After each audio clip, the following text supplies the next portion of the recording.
just a really long list of all the things he'd like to do to the countdown woman. It made me really angry. None of them were mini golf, in case you were wondering.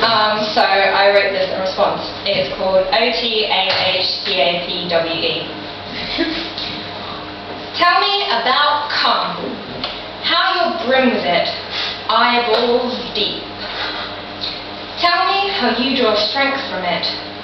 How being a man is about so much more than beer and football, but a large part of it is beer and football. Tell me how hard it is not being able to fuck every woman you want to fuck. The tragedy of not knowing what it is to ruin the countdown girl.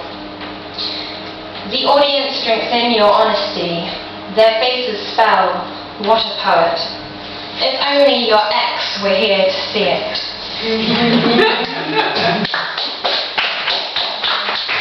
So I spend a lot of time thinking about all the things that women do in order to make ourselves attractive to men, and how a lot of them have to do with making yourself more childlike, like things like shaving and putting on eye makeup to make your eyes look bigger. So I wrote a poem about that. It's called Bear. Numb-legged and happy as a woman should be. Now all my clothes fit with cardboard hinges. I have the most reliable smile. My bandages are good. They show that I've earned this. Don't you want to take me home and give me a new pain? One with your name running through the middle like seaside rock. Something to busy my mouth. My skin is smooth as clay. It itches for your thumb. Watch as I collapse beneath you, a quiet landslide.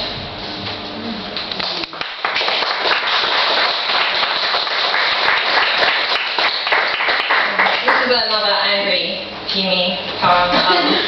I've noticed that there's this trend amongst men. I don't know, maybe women do it too, and I just haven't noticed, but to write poems about women they see on public transport, and like some of them are just kind of wistful and sweet, and like, oh, if only I were a braver man, I would speak to this lovely tube carriage nymph.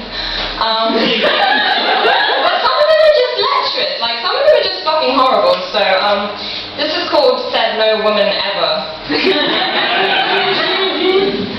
He wears corduroy trousers which clutch his hips, a provocatively clingy sweater vest. At his neck, a cravat signals his unique and almost certainly unappreciated eccentricity. Brought together in glorious transience by the inscrutable tube, he sits opposite and slides one leg on top of the other. I can't help but notice a muscled ankle feathered with long black hair. His 3-day stubble and pillowy paunch are potent symbols of his care for subjects greater than the physical. I frame him as a painter or poet, perhaps a jazz saxophonist. I picture his lips closing wetly over the mouthpiece. I imagine loosening his shirt, slipping my hands down to cup his generous stomach. Perhaps he'll write a piece about me, the girl who caught his eye and held it a little longer than appropriate. I wonder if he'll play it at a salon in a room with wine-coloured walls and velvet couches. If he'll tell the audience how our time together was transient but glorious.